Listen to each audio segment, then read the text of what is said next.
मेरे साथ हैं एक वरिष्ठ शिक्षक। उत्तर प्रदेश शिक्षक संघ का एक विचार गोष्ठी हुआ है जिसमें बहुत सारे निर्णय लिए गए हैं, सम्मेलन हुआ है जिसमें एमएलसी साहब भी आए थे और ये नई शिक्षा नीति के बारे में बताएंगे कि क्या क्या प्रॉब्लम है। तो सर अपने बारे में थोड़ा सा बता दीजिए और नई शिक्षा नीति में क्या प्रॉब्लम है ये बताइए सर। मैं उदय प्रताप सिंह, जीव विज्ञान शिक्षक, Murari inter college, Sahjanwa, Gorakhpur. Sir नई जो शिक्षा नीति है उसमें क्या क्या प्रॉब्लम लगती है आपको, क्या क्या है?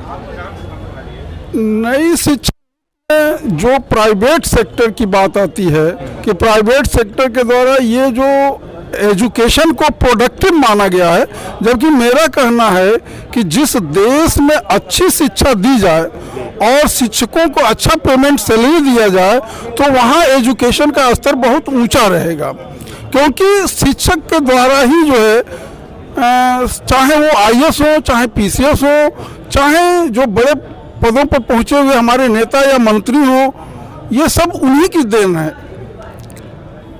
तो अच्छा, तो अभी जो नई शिक्षा नीति आई है उसमें कुछ इम्प्लीमेंट हुआ है अभी तक, आपको क्या लगता है सर? उसमें कोई खास इम्प्लीमेंट नहीं है। एक तो डिजिटल शिक्षा की जो व्यवस्था दी गई है, तो डिजिटल शिक्षा हम समझते हैं कि ये जो खास करके रूरल एरिया में अभी जो चर्चा हुआ है उसमें जो है सर्वर की बहुत कमी रहती है, सर्वर की एक आध झलक देखने को मिलती है। तो मेरे दृष्टिकोण से ऑनलाइन शिक्षा जो है वो पूरी तरह से विफल है।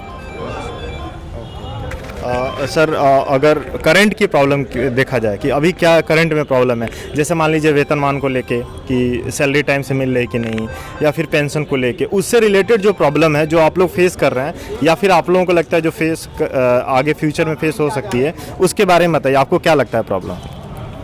सबसे बड़ी जो समस्या शिक्षकों के सामने उत्पन्न हुई है 2005 के बाद, वो पेंशन को लेकर के हुई है। चूंकि ओल्ड पेंशन ओपीएस को समाप्त करके जो नई पेंशन स्कीम लाई गई है, वो नई पेंशन स्कीम जोखिम भरा है, वो मार्केट के हवाले है। मार्केट की अगर दशा ठीक नहीं है तो हम जानते हैं कि बुढ़ापे में किसी भी कर्मचारी को सही से जीवन यापन करने के लिए कुछ मिल नहीं सकता है।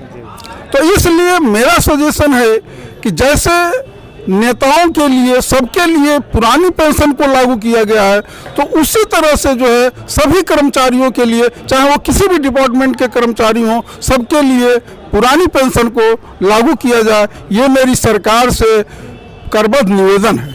जो सर विचार गोष्ठी हुई है, जो फाइनल निष्कर्ष लिया गया है, उसका निष्कर्ष बताइए कि क्या लिया गया?